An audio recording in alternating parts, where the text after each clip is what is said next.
திருவாலங்காடு வடாரண்யம் என்று போற்றப் பெறும் இத்தலம் பஞ்சசபை தலங்களுள் முதன்மையானது. ஆலங்காட்டப்பர், தேவர் சிங்கப்பெருமான், வடாரண்யேஸ்வரர் என்பன இறைவர்தம் திருப்பெயர்கள். இறைவி வண்டார் குழலி, திருத்தலமரம் ஆல் பலா என்பாரும் உளர். தீர்த்தம் சென்றாடு தீர்த்தம், செங்கச்ச உன்மத்திய மோட்ச புஷ்கரணி என்பதும் இதன் பெயர்.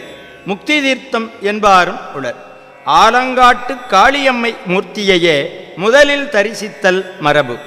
சுனந்த முனிவர், கார்க்கோடகர் முதலியோர் வழிபட்டு திருக்கூத்து தரிசனம் செய்த பதி. முஞ்சிகேச முனிவர்க்கு தனி ஆலயம் உள்ளது. 12 ராசிகளை தூண்களாக கொண்ட முத்தீசர் கோயில் திருக்குள மேற்கரையில் காணலாம். மாடவீதியில் ஈசானத்திற்கில் சிவாலயம் ஒன்றும் உள்ளது. பழையனூரில் தழுவக்குழைந்த ஈஸ்வரர் ஆலயம், வழியில் சாட்சிபூதேஸ்வரர் ஆலயம், வேளாளர்கள் சத்தியம் காக்க தீப்பாய்ந்த மண்டபம் முதலிய இடங்கள் தரிசிக்க வேண்டியனவாம். கல்வெட்டுக்களில் நடராஜ பெருமானின் திருப்பெயர் அரங்கில் அண்டமுற நிமிர்ந்து அருளிய நாயனார் என்று குறிப்பிடப்பட்டுள்ளது. அம்மை அருகிருந்து வியந்த நாயகி என்று போற்றப் பெறுகிறாள்.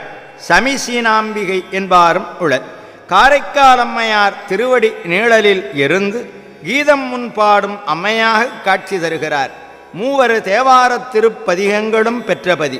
திருஞான சம்பந்த சுவாமிகள் ஒரு திருப்பதிகமும், திருநாவுக்கரசு சுவாமிகள் 2 திருப்பதிகங்களும், சுந்தரமூர்த்தி சுவாமிகள் ஒரு திருப்பதிகமும் பாடி உள்ளனர்.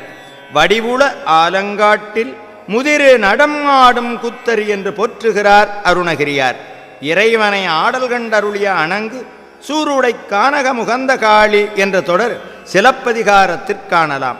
திருவாலங்காட்டு செப்பேடுகள் அரிய படைப்பு. விரிக்கற் பெருகும் தொகுப்பின் எஞ்சும் என்பதே உண்மை.